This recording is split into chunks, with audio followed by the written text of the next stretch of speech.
Hello, everyone, and welcome to our channel, The Book Mind. I'm Sarah, And I'm David. and I'm genuinely thrilled to be kicking off another deep dive with all of you today. Yeah, me too. And here on the Book Mind, we do more than just skim the surface, don't we? We really get into these deep dive conversations. We do. We look at famous, really impactful English books, and we also, review them. But the core is dissecting those messages, finding the vital insights you can actually use in your own life. Absolutely. And for today's deep dive, we are plunging into a book that's really made some waves. Jen Sincero's You Are a Badass. Oh, yeah.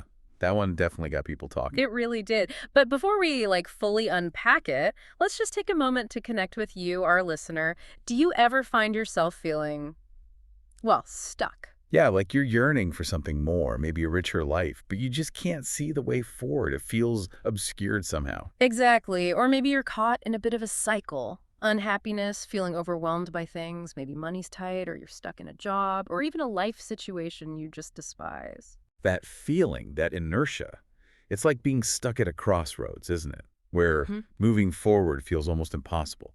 And that is precisely what Jen Sincero tackles head on in this book. Right. She basically argues, look, if you're ready for a real shift, a permanent one, if you're genuinely eager to step into something more meaningful. Then this deep dive isn't just about understanding her book. No, exactly. It's designed more like well, a blueprint, a practical guide. Okay. It's about taking that passivity you might be feeling, that trapped sensation, and transforming it, Yeah. turning it into a life filled with, success, real happiness, and that kind of unshakable confidence. And the thing is, she walked that path herself, didn't she? She was supposedly right there, in those shoes. That's her story, yeah.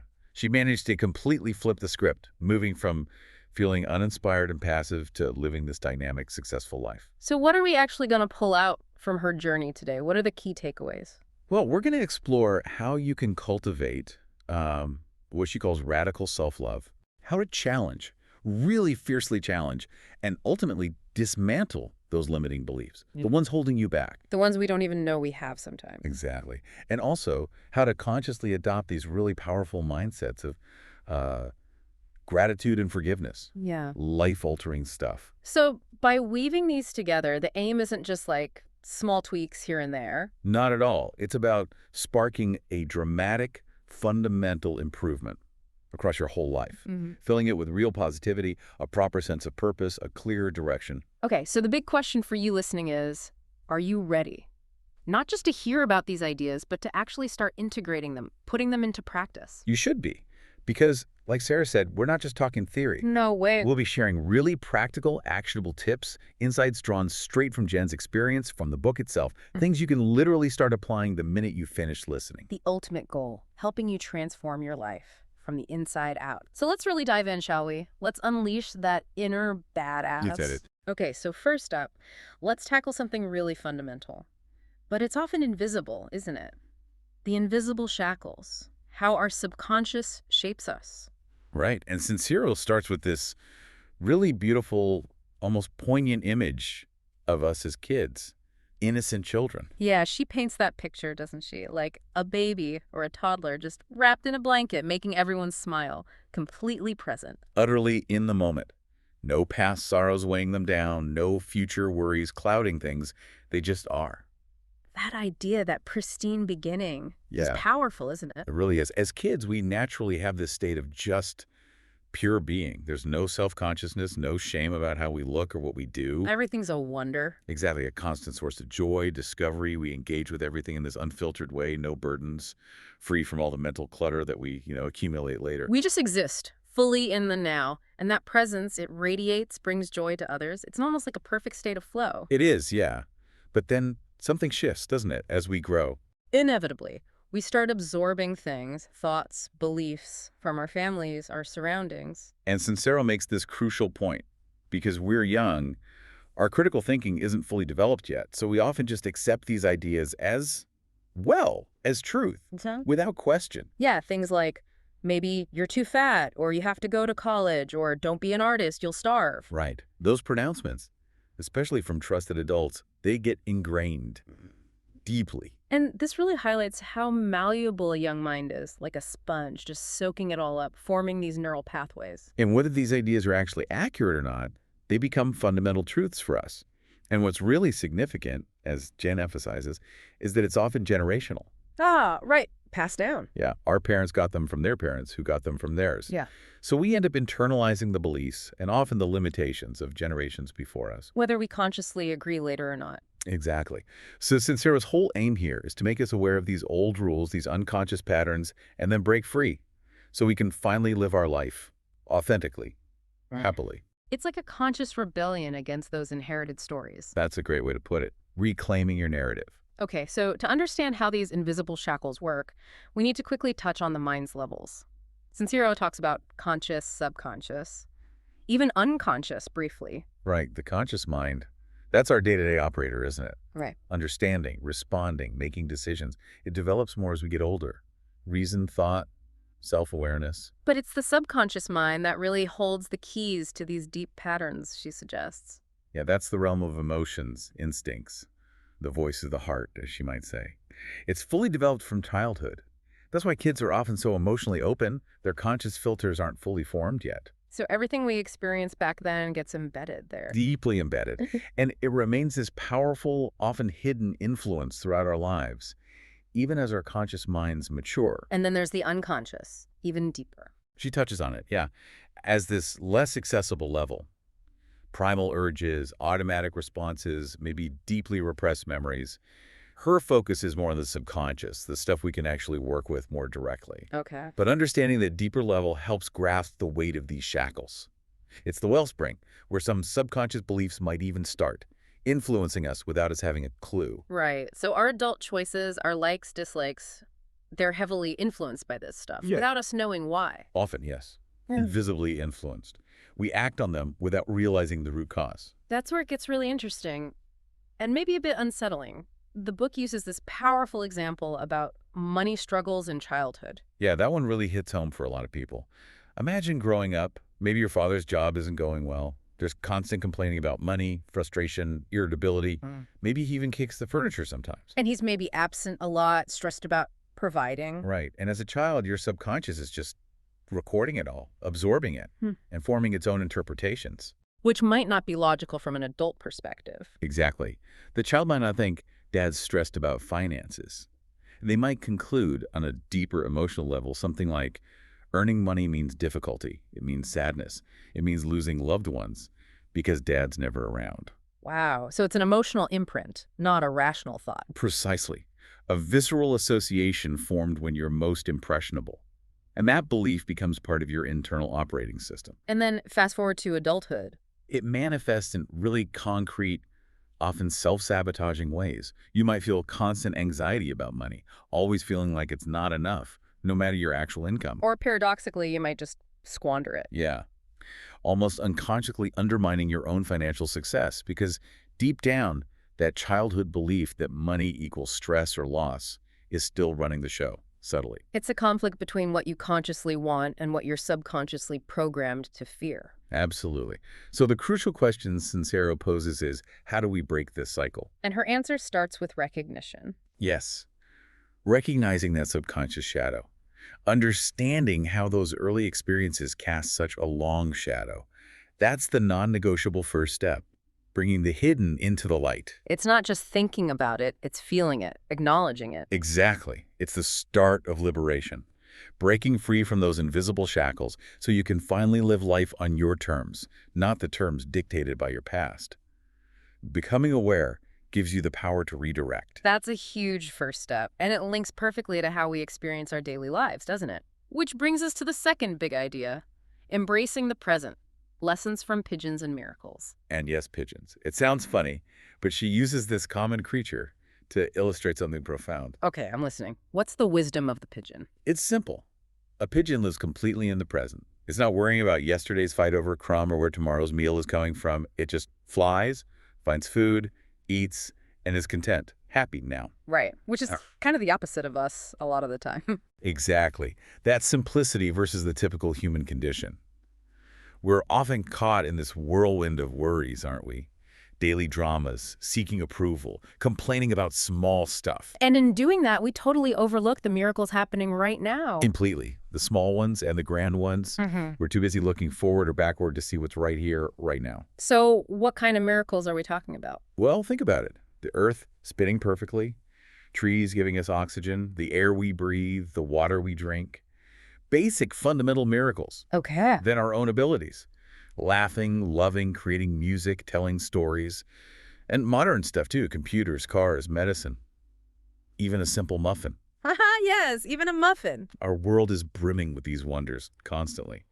But, as the book points out so clearly, we rarely notice. It often takes something big, like a health scare or a loss, to make us appreciate what we have. Sadly, yes, we wait for a crisis to appreciate the everyday good. So what's Sincero's fix? How do we get better at noticing? She suggests learning from innocence, from children and animals. Like dogs. Exactly. Think about a dog when its owner comes home after just an hour away. Pure, unadulterated joy. An explosion of happiness. I love you. I'm so happy you're back. Yeah, no holding back. And children are maybe even more powerful examples. They delight in discovering things, learning, doing silly stuff without caring what anyone thinks or how they compare. They just laugh, dance, sing, jump. Yeah. Fully immersed in the joy. Right. It's not learned behavior. It's our innate capacity that we seem to, well, lose touch with as we pile on worries and self-consciousness. We forget how to just be. But here's the empowering part from Sincero. Everything you desire, money, people, experiences, she says, it's already here, available in the universe. Okay, how does that work? You just need to realize it's available and then figure out how to bring it into your reality. It's not about creating from scratch, but aligning with what already exists. Like the electricity analogy she uses. Precisely. Electricity, magnetism, those forces were always here. It took someone like Tesla to recognize them and figure out how to harness them. So the things we want are already present in the field of possibility. That's the idea. You need the awareness, the belief, the understanding of how to tune into them, draw them into your experience. It's a shift in perception. Not magic, but resonance. Exactly. Yeah. And she uses that ancient story of Lord Krishna to drive it home. Yes, the girl praying in the forest. Right. Praying so hard to see Krishna. And when he actually appears and says, open your eyes, what does she do? She says, go away, I'm busy doing something important. Yes. She misses the very thing she's seeking because she's so focused on the act of seeking rather than the presence of what she desires. So the lesson is, focus on what's happening right now. Yes. Let go of past worries, future anxieties. The present moment is all we have. We miss opportunities because we're stuck in our idea of how things should be or when they should arrive. We're praying for what might already be here. Pretty much. So, practically, what Sincero encourages is simple. Take a deep breath. Right now. Feel this moment. Feel your heartbeat. Look at loved ones. Notice your blessings. Exactly. Give thanks for what you have now. And trust that doing good today brings good tomorrow. Cultivate that present moment awareness. Like the pigeon, but with conscious intent. Okay, that makes sense. Let's shift now to something really personal, often tough, but absolutely key for this badass life. Unconditional self-love. Your unique badassery. Right. And the book reminds us beautifully that when we were born, we knew how to live freely. Breathing deeply, dancing, singing, playing, discovering, loving openly. Stopping eating when we were full. These were our defaults. It's a contrast to adulthood sometimes. Totally. We had these inherent capacities. But then as Jen details, we started picking up negative thoughts. Yeah. Shame, fear, self-doubt, inadequacy. Not our original programming. Absorbed from others, from society. Exactly. And these external thoughts cause immense pain, often silently. That's the origin of the inner critic, fed by outside voices. And to cope with that pain, we turn to things. Coping mechanisms, yeah. Sincero lists them bluntly. Alcohol, drugs, sex, TV, cheeseburgers, anything to numb the discomfort, distract from feeling not enough. She gives examples too, right? Like stopping dancing because someone called it silly. Or straightening curly hair because someone said it didn't look good. Or hiding who you really are. Your sexuality, your passions, because others disapprove. And the end result of all that suppression Is the insidious belief, I am flawed. And that belief hits right at our core, causing deep sadness, anxiety, a feeling of being incomplete. But Sincero's message is strong here, isn't it? Absolutely emphatic. Those negative thoughts, those self-limiting beliefs are false. Yeah. Utterly false. We need to actively relearn self-love. Consciously let go of the negativity that highlights flaws. Yes. See ourselves through a lens of inherent worth instead. Imagine the transformation, she asked, if you genuinely like everything about yourself, felt the freedom to be exactly who you want. That sounds liberating. It is. And she urges us to appreciate our uniqueness. There's literally no one else like you. Embrace that individuality, celebrate it, carve your own path. Don't try to fit in, stand out. Proudly. And that self-acceptance translates into action. Directly. Into pursuing your joy without apology or excuse. Do the things you love, fully. Don't shy away from people, food, experiences that make your spirit soar. It's not selfish. It's essential. Self-preservation, self-actualization. Her example is so direct. If scuba diving brings you joy, just do it. Life's short. Stop making excuses. Don't get trapped in the dead-end job, the wrong apartment, the toxic relationship. Because life will just waste away while you wait for someday.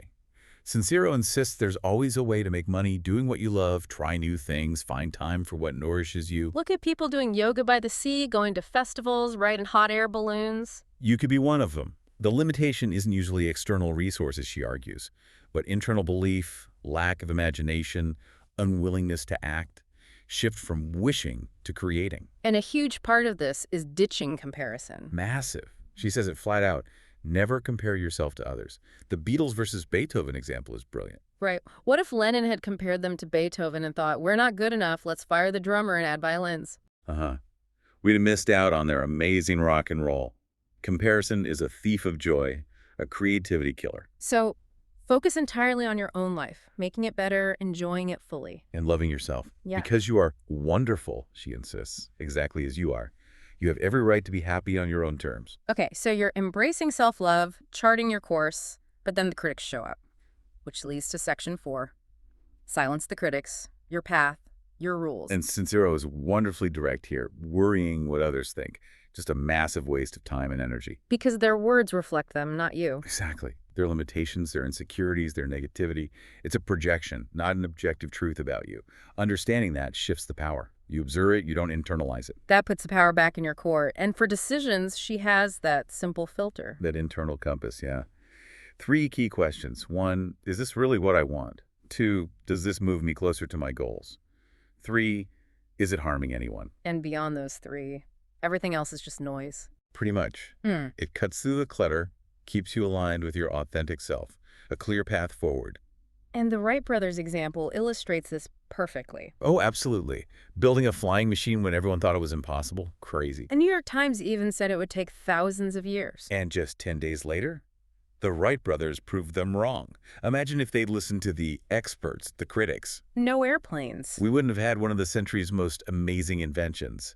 External disbelief is only a barrier if you let it be. It's about conviction. So, back to our own lives. Online trolls, critical relatives, neighbors finding fault. Sincero suggests they might just be projecting their own stuff onto you. Their frustrations, their unfulfilled dreams. It's not about you. So the mindset shift is, don't worry about it. Stay confident, stay happy. Exactly. That positive mindset is your shield. It protects your inner world and leads you to a happier life, regardless of the external noise. Build that inner fortress of self-belief. So for you listening, it's about empowerment. Pursue your dreams. Whatever they are. Astronaut, cheerleader, firefighter, starting that weird business. Go for it. Like the Wright brothers, aim high. Don't let anyone else's limitations define your possibilities. That's being badass. Okay, moving on to maybe the most empowering and, yeah, hilariously titled section. Your brain, your bitch. Mastering your inner world. Yeah. And she starts with that audacious claim. You could be on the sofa eating Cheetos now, but you can change your life so much you're partying poolside with the president. Which immediately triggers that inner voice saying, impossible, I could never. Right. It instantly surfaces our limiting beliefs, the boundaries we place on ourselves without even thinking, how quickly we dismiss possibility. And Sincero's response Is blunt. You're wrong. It is absolutely possible. The day you start believing it can happen, it will. Simple, but transformative. Active belief, not passive hoping. And she flips that common idea about needing proof first. Completely flips it. Most of us want evidence before we believe. Yeah. But Sincero says, no, you need to believe first and the proof will follow. Opportunities only open up when you have faith in your potential. That's the idea. The thoughts, the convictions that fill your mind become your reality. You become what you think. Your internal world creates your external experience. It's a huge shift. The chef analogy illustrates this well, doesn't it? It does. Same elite class, same expert techniques. Why do some succeed spectacularly and others fail? Belief. It's the differentiator. Only those who truly believe, who vividly visualize success, actually achieve it. Doubters lag behind, regardless of talent or skill. Mindset is the determining factor. Okay, but what if you struggle to just believe? That's where fake it till you make it comes in. Exactly. It's a practical, maybe slightly cheeky but effective approach. Back to the poolside party. How do you fake that? You start by choosing the swimsuit you'd wear. Think about what you talk about. You prepare yourself as if it's happening. Put yourself in situations where you might meet the right people. Yes, actively make yourself ready, mentally and physically, for opportunities. Yeah, People might think you're a bit odd at first, acting like it's already real. but they'll believe it. And more importantly, you'll believe it when they see the results. You embody the future you desire, taking action before it fully manifests. It's powerful self-programming. And part of that preparation involves upgrading your surroundings. Yes. If you want to live with purpose, stop stagnating. Start with your physical environment. Clean up, organize, shower, wear nice clothes, get a haircut. Seems trivial, but it's not. Not at all. It makes you feel better internally, more capable. And it sends a message to the universe, to your subconscious, that you are ready for change. It's an external sign of internal commitment, valuing yourself. Signaling readiness, creating a welcoming space for opportunities. And another crucial piece, positive company. Absolutely vital. Seek out uplifting people. Especially if you're surrounded by complainers, pessimists, lazy folks, don't let their energy infect you. Because you become like who you hang out with. It's contagious attitudes, aspirations, energy. Yeah. So intentionally find enthusiastic, successful, positive people. Emulate them, learn from them. Online sources work too. Writers, speakers, artists. And gradually you start to transform, become like them. That's the powerful premise. It's a deliberate cultivation of your whole environment. Intellectual, emotional, energetic. All right, let's get into this really profound, interconnected section. The abundance loop. Giving, gratitude, and forgiveness, starting with giving. Give and let give. The joy of sharing. Sincero calls giving one of life's greatest joys, a deep, powerful emotion. And it comes from believing there's enough for everyone. Abundance. Exactly. A core belief that the universe is abundant. And the biggest truth she highlights, echoed everywhere really, is the more you give, the more you receive. A virtuous cycle. Not transactional, but a principle of flow. Right. And the story of Michelle illustrates this incredibly well. The woman with MS advised to give away 29 items in 29 days. Yes. Initially ignored it, got worse. Yep. Then reluctantly started doing small acts, calling a sick friend, baking cookies for a neighbor. And things started shifting. Profoundly. She found peace, unexpected joy in giving, looked forward to each day. By day 14, felt remarkably better mentally and physically. And her business profits increased significantly. Wow. Was it the giving itself or the shift in energy and mindset? It's hard to separate, isn't it? Her experience was so powerful, she blogged about it, wrote the bestseller 29 Gifts. So the message is, want good things, start by giving. Yes, the universe understands reciprocity, Sincero suggests. What you give out comes back. Every action has a reaction. And the book gives practical tips for this. Loads of them. Choose a nonprofit you believe in, volunteer or donate monthly. Donate a favorite item to someone who needs it more. Maybe keep it secret. Tip generously. Yes. That extra bit means a lot. If you meet a rude person, don't react harshly. Try to lighten things.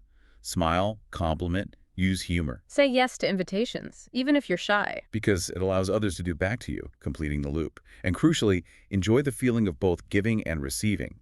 Trust that good things are flowing. And the foundation for all this giving. Self-love first. You can only truly give sustainably when you love and nurture yourself. Otherwise, it leads to depletion or resentment. It's all connected. Okay, next in the loop, gratitude. The gateway drug to awesomeness. Yeah. Expressing thanks isn't just manners. It's deep appreciation for life's miracles and blessings, a fundamental shift in how you see things. And it has a dual impact. Good for you, good for the receiver. Totally. You feel good, they feel appreciated. This positive energy exchange attracts more blessings, creating more gratitude. Yeah. A self-perpetuating cycle of positivity. It just grows. And finding gratitude even in difficult situations, like the flat tire example. Right. Instead of anger, see it as a chance to teach kids problem solving. Spend quality time while waiting for help. Choose your perspective. And the practical step for daily gratitude. The gratitude notes. Simple but transformative. Each night, write down 10 things you're grateful for. Flowers, lunch, your heartbeat, anything. And this practice really changes things. Profoundly. You realize how positive and abundant life is when you consciously look for the good. As she says, gratitude turns what we have into enough and more. Makes sense of the past, brings peace today, creates vision for tomorrow. It's like an alchemical key. Powerful stuff. Finally, in the loop, forgive or fester. Release in your own pain. This one hits hard too. Replaying arguments with the mother-in-law. Yeah. Annoyed by the boss.